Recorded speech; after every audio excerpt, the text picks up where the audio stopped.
అవినీతి పతివ్రత పట్టుచీర కడితే కేటీఆర్ లెక్కుంటది. తెల్లారి లేస్తే నేను సత్య హరిశ్చంద్రుణ్ణి అని చెప్పుకుంటాడు. మా నాయన చాలా పొడవు లీడర్, నేను పొట్టి లీడర్నని కేసీఆర్ కొడుకు డబ్బా కొడుతుంటాడు. కాని దేశంలోనే పెద్ద కబ్జా కోరని తేలిపోయింది. సిరిసిల్లలో ఆయన చేసిన భూ బాగోతాల చిట్టా బద్దలైంది. సిరిసిల్లకు తానే ప్రధానమంత్రి అయినట్లుగా ఇంచు కూడా వదలకుండా మొత్తం ప్రభుత్వ భూములకు ఎత్తు పెట్టాడు ఈ గులాబీకారుడు. పైన పాదరుండు కింద కాదరుండని తానింత నాకి మిగతాది తన అనుచరులకు పంచాడు. అత్త సొమ్ము అల్లుడు దానం చేసినట్లు సిరిసిల్లను కబ్జాల సిల్లాగా మార్చాడు ఈ నీచుడు.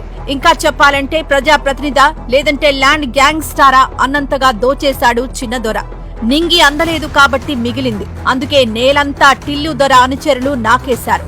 నమ్మితిరా గులాబీకారుడా అంటే చేస్తినిరా కబ్జా అన్నట్లు నాశనం చేశాడు టిల్లు. మనోడి కబ్జాలు బినామీల చేతుల్లో పెట్టాడు. మిగిలినవి ఆయన రావుగారి బంధువులు భూములు మొత్తం సమర్పయామి అన్నారు.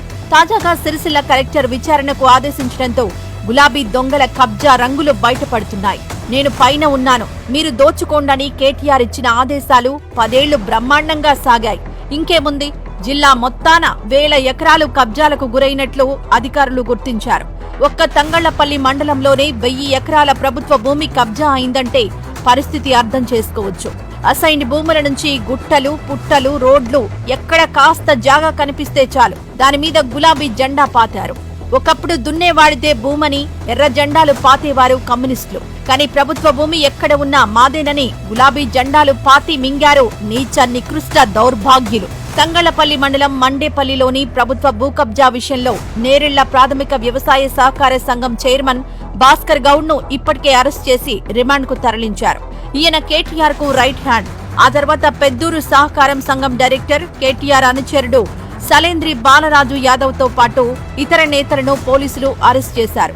జిల్లా వ్యాప్తంగా కబ్జాకు గురైన భూముల లెక్క తీస్తే కేటీఆర్ ఆయన అనుచరులు దళితుల భూములను కూడా వదిలిపెట్టలేదంటే ఎంతటి అరాచకాలు సృష్టించారో అర్థం చేసుకోవచ్చు. ఒక్క సిరిసిల్ల మున్సిపల్ పరిధిలోనే 7 విలీన గ్రామాలను కలుపుకొని 300 ఎకరాల భూమిని కబ్జాలు చేశారు. వీర్నపల్లి, ఎల్లారెడ్డిపేట, ముస్తాబాద్, తంగళ్లపల్లి మండలాల్లో మొత్తం గులాబీ దండు గంపగుత్తగా కబ్జాలు పెట్టింది. దర్జాగా వాటికి కూడా రైతు బంధు తీసుకున్నారు. అయితే దొరికిన దొంగలు జైలుకు వెళ్తున్నారు. దొరకని వారిని పోలీసులు వెంటాడుతున్నారు. భయపడ్డ వాళ్లు తమంతట తాముగా వచ్చి అధికారుల ముందు లొంగిపోతున్నారు. సిగ్గుమారిన విషయం ఏంటంటే మేము నాడు కేటీఆర్ సపోర్ట్ తో కబ్జాలు చేశాం, ఇప్పుడు ఇచ్చేస్తున్నామని చెబుతున్నారు చిన్నదొర చెంచాలు. దీంతో ఇప్పుడు ఎక్కడ చూసినా కబ్జా కోరులు పోలీస్ స్టేషన్లలో ఉన్నారు. కొంతమంది కాపాడండి మహాప్రభో అని కాంగ్రెస్ నేతల చుట్టూ తిరుగుతున్నారు. భూమి ఇచ్చేస్తాం కానీ కేసులు లేకుండా చూడాలని కాళ్లా వేళ్లా పడుతున్నారు. అక్రమ పట్టాలపై జిల్లా కలెక్టర్ చాలా సీరియస్ గా ఉన్నారు. అందరిపై కేసులు నమోదు చేయిస్తున్నారు. దీంతో టిల్లు దొర తన బతుకును నగ్నంగా బజారులో నిలబెడుతున్నాడని ఏకంగా కలెక్టర్ మీదనే నోరు పారేసుకుంటున్నాడు. తాను అందరికంటే పెద్దవాడినన్న భ్రమలో ఇంకా బతుకుతిన్నాడీ చిల్లర నాయకుడు. మా కబ్జాలకు అంతే లేదన్నట్లుగా కేటీఆర్ ఆయన అనుచరులు బరితెగించి పోడు భూములను కూడా కబ్జా చేశారు.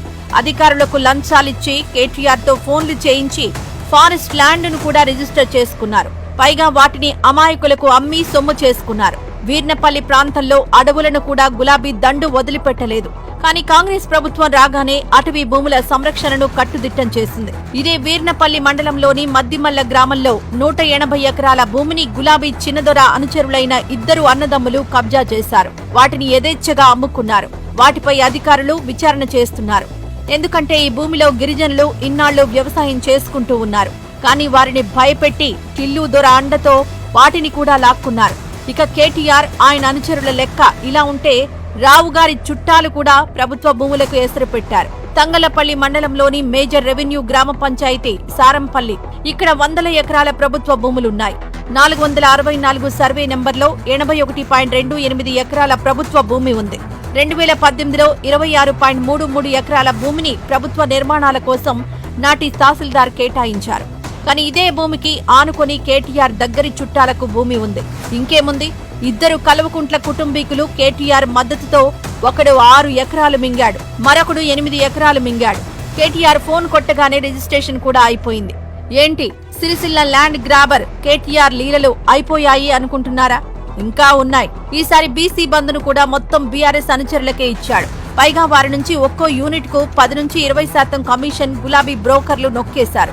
ఇక ఒక్కో లబ్ధిదారుడికి 1,00,000 చొప్పున మంజూరైంది. కానీ యూనిట్ల గురించి పట్టించుకోకుండానే ఇచ్చేశారు. దీంతో అధికారులు కేసులు నమోదు చేసి అక్రమార్కుల మీద కేసులు పెట్టేందుకు సిద్ధమయ్యారు.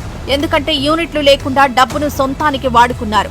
అయితే లబ్ధిదారులేమో కానీ కేటీఆర్ అనుచరులు మాత్రం కమిషన్లు మింగి కామ్గా ఉన్నారు. వారి భాగోతం కూడా బయటపడనుంది. టిల్లు దొర ఎక్కడ తన కులం వాళ్లుంటే వారినే సర్పంచులుగా నిలబెట్టాడు. వాళ్లేమో ప్రభుత్వం మాదేనని కబ్జాలకు టెంట్లెత్తారు. చివరకు లావోని పట్టా భూములను కూడా రిజిస్ట్రేషన్ చేయించుకున్నారు. మామూలుగా వీటిని అధికారులు రిజిస్ట్రేషన్ చేయరు. చేసినా కొన్నా అమ్మినా జైలుకే. కానీ టిల్లు దొర ఫోన్లు చేసి నేను చూసుకుంటాను, ధరణి సర్వర్ మా ఇంట్లోనే ఉందని చెప్పి అధికారులను తప్పుడు పనులకు ప్రోత్సహించాడు. ఇంకేముంది, లావోని భూములను రిజిస్టర్ చేయించుకుని ఏకంగా రియల్ ఎస్టేట్ వెంచర్లు వేశారు. ఇలా చెప్పుకుంటూ పోతే ప్రతి ఊరిలో కబ్జా దొంగలున్నారు. ఈ దొంగల ముఠాకు నాయకుడు కేటీఆర్. ఆయనే స్వయంగా ఫోన్లు చేసి అధికారులతో రిజిస్ట్రేషన్ చేయించాడు. దాంతో 10 ఏళ్లు రెచ్చిపోయారు. కానీ చాలా మంది ఇప్పటికే జైలుకు వెళ్తున్నారు. ఇంకొంతమంది కబ్జా గులాబీకారులు ఏ క్షణమైనా జైలుకు వెళ్లే ఛాన్స్ ఉంది. కాపాడమని రోజు చిన్నదొరకు ఫోన్ చేసినా నా చేతిలో ఏమీ లేదు, నా కేసును నేనే పీక్కోలేక లాక్కోలేక చేస్తున్నాను, మీ చావు మీరు చావండని సిరిసిల్ల ముఠా సభ్యులకు చెబుతున్నాడట కేటీఆర్.